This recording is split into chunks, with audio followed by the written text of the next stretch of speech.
Welcome to Smart Sex, Smart Love, where talking about sex goes beyond the taboo and talking about love goes beyond the honeymoon. Today, I'm excited to be talking about Sensate focus, mindful touch for reconnecting to your sensual and sexual self. We're going to be talking today to Linda Weiner, owner of Sex Therapist St. Louis. She will talk about Sensate focus, the mindful touching technique for reconnecting to your sensual and sexual self and enhancing your sex life. Linda describes it as turning off the chatter and tuning into your body.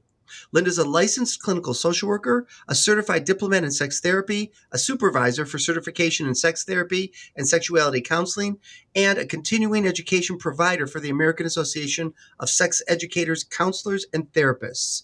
She was trained at Masters and Johnson's Institute and worked there for 5 years as the director and training of workshops and as a research and clinical associate. Her career evolved into a private practice as a therapist, specializing in sexual and relationship concerns.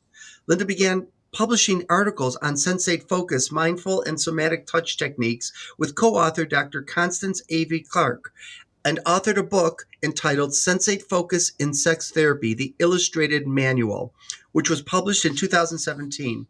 Her current interest is in transmitting information about the use of Sensate focus techniques to physicians and allied health professionals who often are the first contact with sexually distressed individuals. Welcome, Linda. Thank you so much, Joe. We finally did it. I'm thrilled to be on your show. I'm thrilled to have you here. I just feel like you are the premier person to talk about Sensate focus, even though it's been around forever and everybody's been doing it. You wrote a really great book with illustrations on couples doing Sensate focus. And then I went to your workshop and it was so helpful to have it filled in. Because, when we're trained as sex therapists, it's like, just do Sensate focus. Mm-hmm. Well, okay, but fill in the meat. So maybe you'll do that. Hopefully you'll do that today. A little bit, I hope to, yes. Can you tell the listeners, what is it? So Sensate focus is really just simply a series of touching experiences that you can use for yourself to reconnect to your body and calm yourself, and or you can use it with a partner to reduce pressure between the two of you to turn on or get something done, so it lets you relax a little bit so that maybe you'll be able to feel some sexual interest. It's a very simple technique, but it does so many wonderful things. All right. So normally how we're trained to use it is a couple comes in, they either haven't had sex for quite a while, or they're trying to have sex and they have erectile disappointment, or the woman has her own performance anxiety issues. So we say, take intercourse off the table and orgasm off the table for a minute and do Sensate focus, right? Yes. Well, I even go beyond that and I say, take away any attempt to give pleasure or receive pleasure and do it totally neutrally as a form of meditation on sensations, just focusing on what is the temperature, what is the texture, because we get very caught up in performance and expectations. So even though you're saying, let's take sex per se off the table, there's still been an expectation in the field because of the 1970 book Masters and Johnson wrote, which they didn't change their information in many publications. And so a lot of counselors are still asking people to touch, not to get an erection or to get aroused, but touch to give pleasure to your partner or have pleasure for yourself, which if you're a person with a sexual difficulty, sex is, quote, touching even. Taking off your clothes is anything but pleasure enhancing. Okay, it's still very anxiety provoking. Later on, after they sort of get the gist and their sexual problems, their level of interest is increasing, getting better, erections are getting better, then you encourage the partner to give and take and show and tell and become more adventurous once they can function. And that's where Sensate focus too, or once we've dealt with the issue, let's enhance and optimize our sexual relationship. So that's the piece that I'm really trying to get out there, which I think will help clients and individuals with lower expectations of that they're supposed to feel pleasure. I'm thinking maybe there'll be more people who actually do the exercises, because one of the things therapists say, Joe, don't they, is that, my biggest problem is I can't get him to do it. Yes. And the clients come in and say, we didn't do it. We thought it was boring. What's the point? And Yes. what would you, I like what you're saying. The point is enhancement and optimization. Is that what you said? Yes.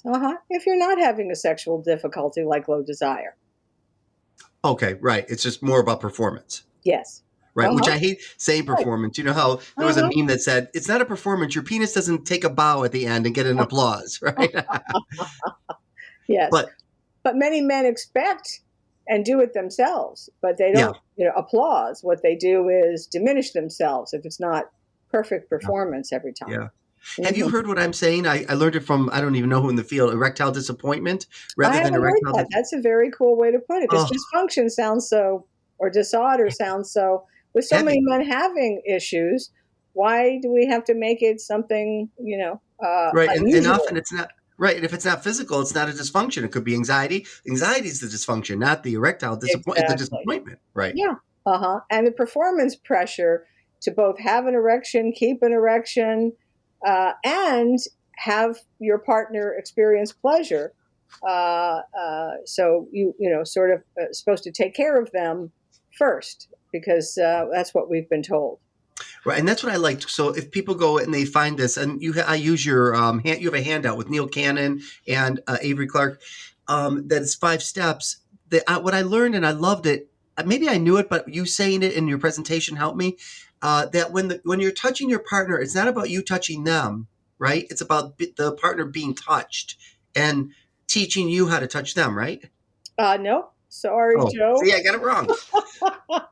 I wholly respect you as a sex therapist, and even with people still talking about pleasure with their clients, this sensate focus is so potent that even so, most therapists in a recent survey said that their clients improved and they used it for many different kinds of sexual dysfunctions.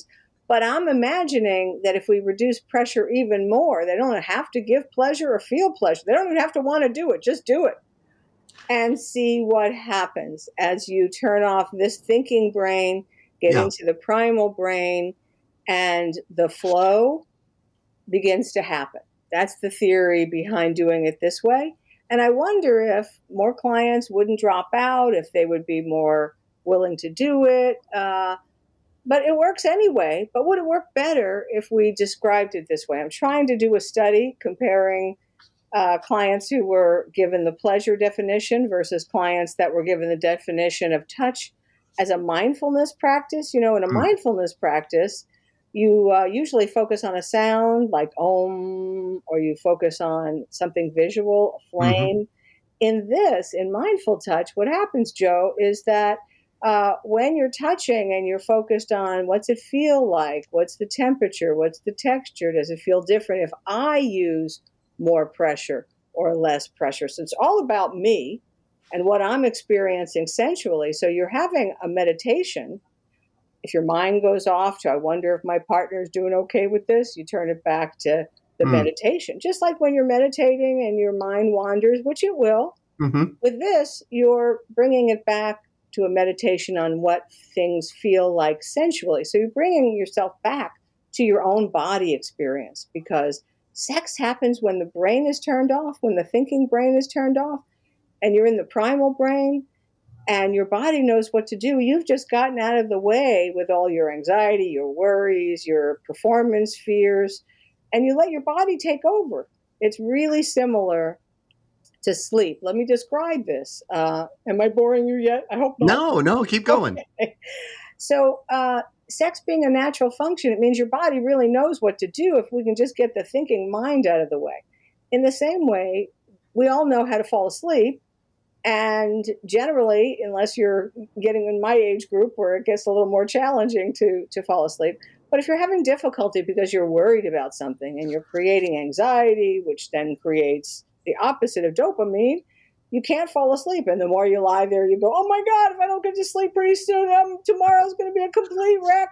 And then you just stress yourself out more, and then you can't. It takes you further and further away from your capacity to sleep. So they tell you, count sheep. And Joe, I used to think counting sheep was to bore you to sleep. But Mm. no, while you're counting sheep, you can't be worrying about tomorrow. So you can't turn your mind off, but you can turn it to something that doesn't freak you out. Hmm. Okay. And that opens a natural pathway for the natural function to assert itself, and you fall asleep.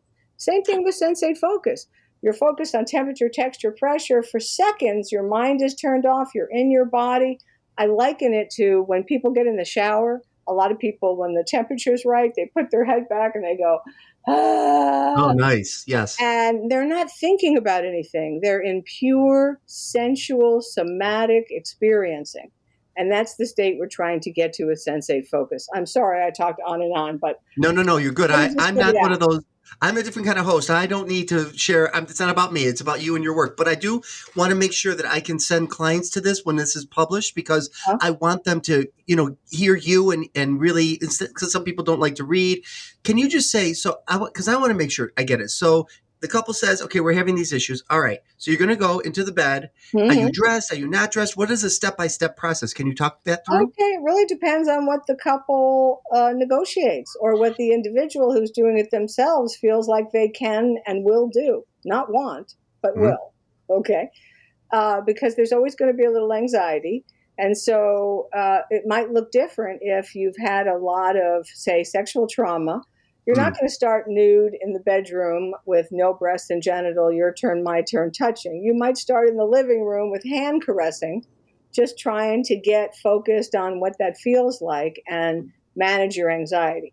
So it's what the couple negotiates or what the therapist negotiates with the individual or the couple I see. determines the first step. But generally, yes, the first step is if you can be nude together in the bedroom at some time other than sleep time, because it generally doesn't work out, and try Hmm. not to turn on the TV first and do the touching later because it won't happen. Yeah. Schedule a time, get naked if you can, otherwise, wear your underwear. And touch using only your hands and fingers, head to toe, front to back, avoiding the breasts and genitals, focusing on those three things. Temperature, where on my partner's body do he, she, or they feel warmer or cooler? Texture, softness versus roughness. And it's not good or bad, it's just what is. Okay. Hmm. Uh, and pressure. Does it feel differently to me when I put more pressure down and I touch or less? And the partner is taking in for themselves. How does it feel to them, temperature, texture, and Mm. pressure wise? But they have a big responsibility, and that is the only way that their partner can touch for themselves is if the person being touched will say, move the other person's hand.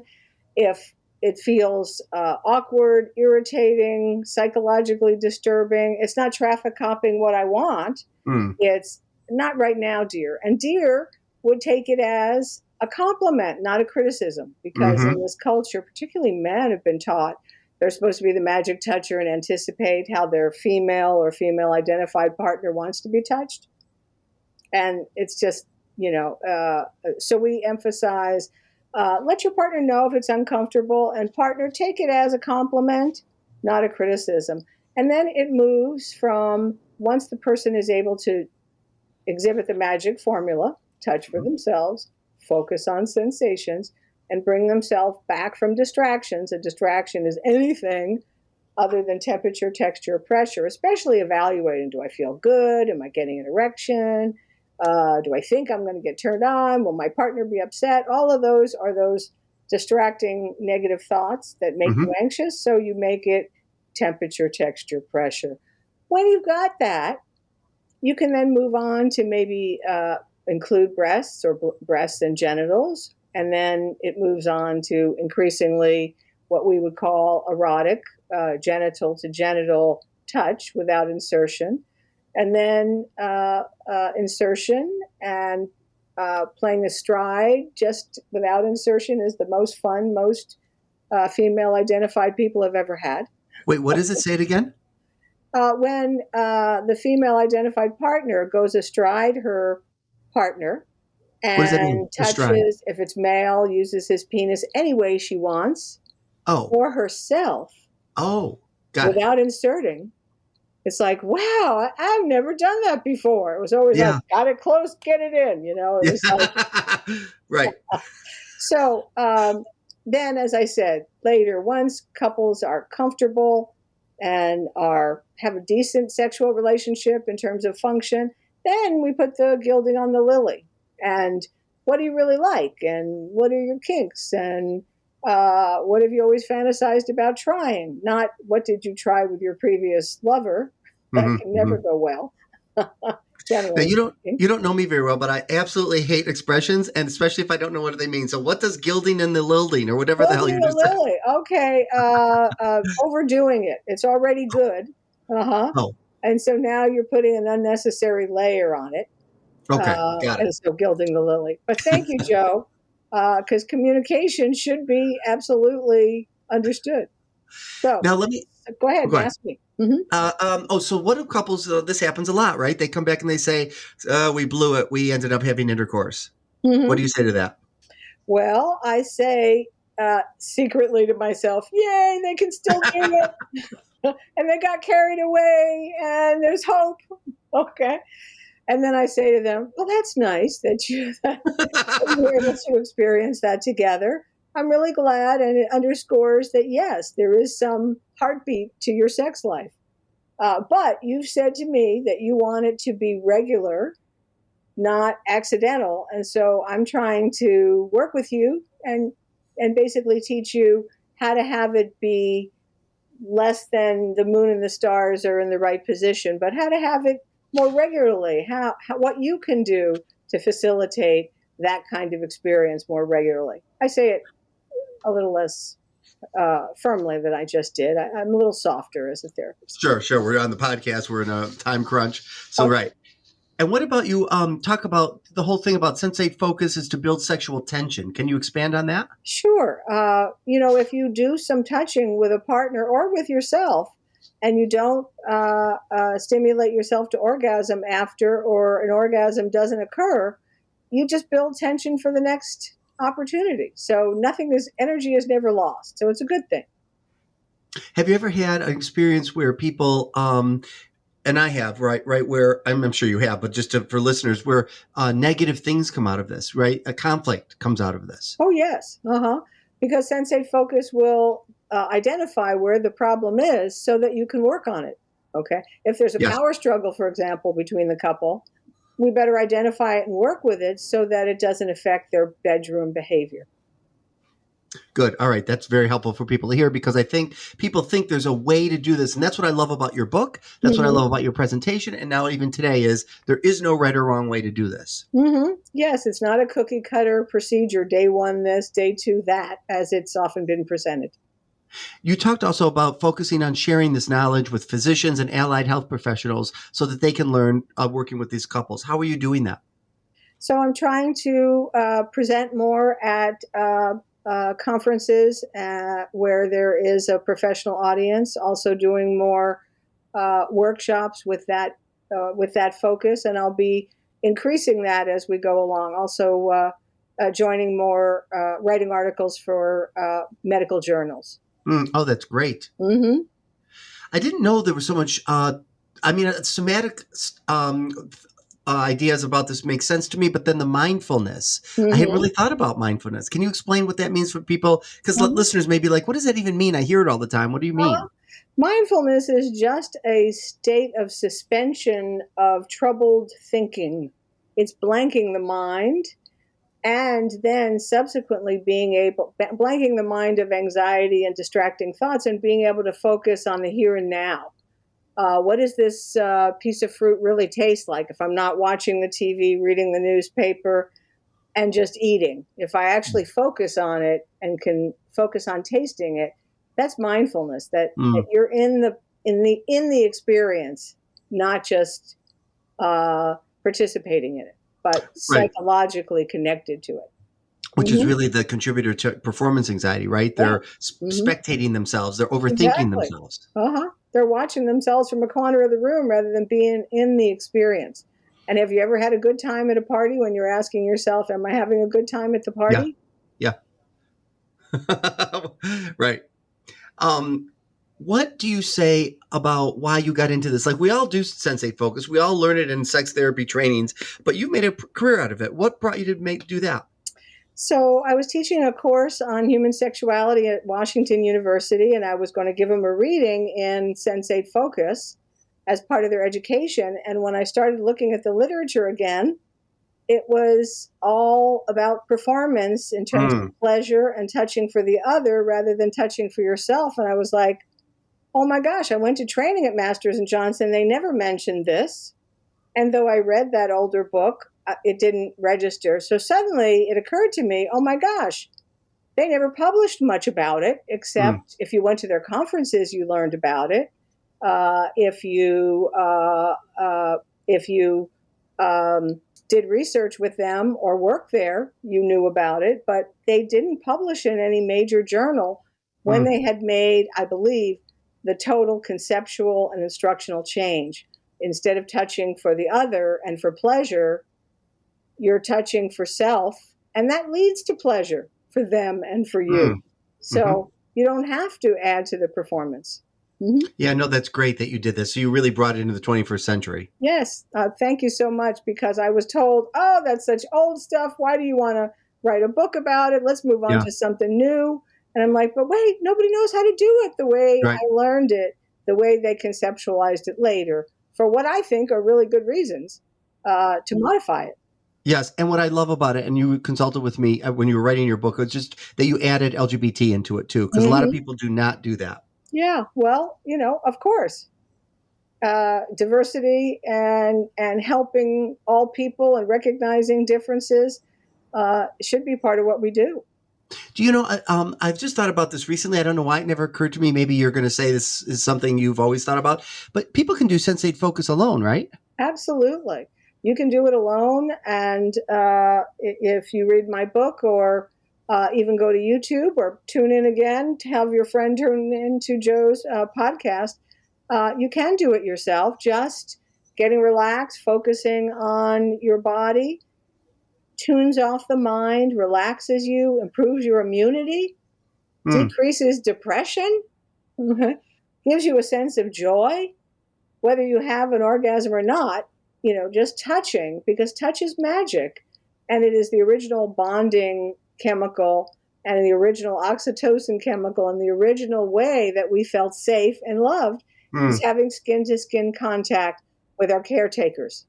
The essence of touch is love, relaxation, peacefulness, mental and physical health. I think I'm going to do this right after this podcast.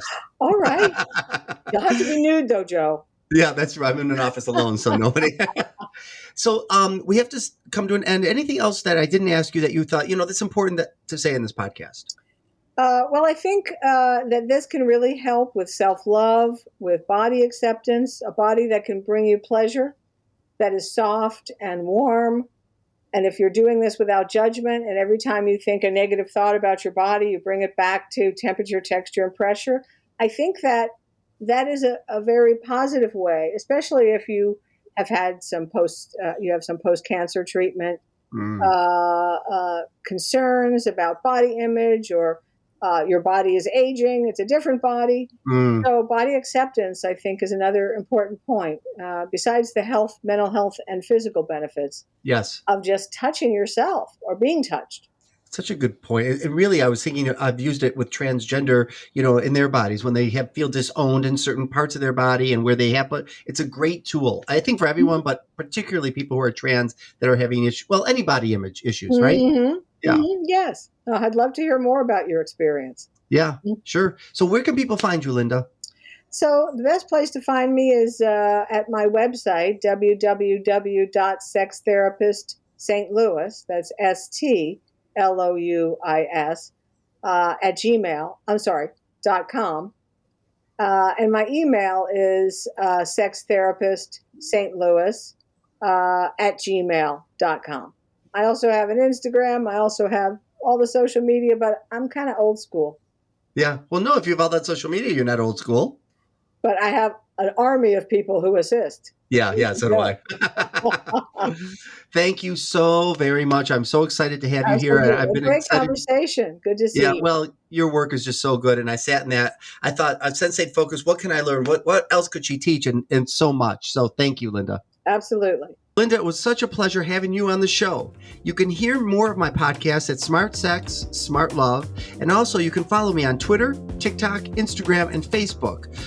My handle is at Dr. Joe Kort, and my website is joekort, JOEKORT.com. Thanks for listening, and until next time, stay safe and stay healthy.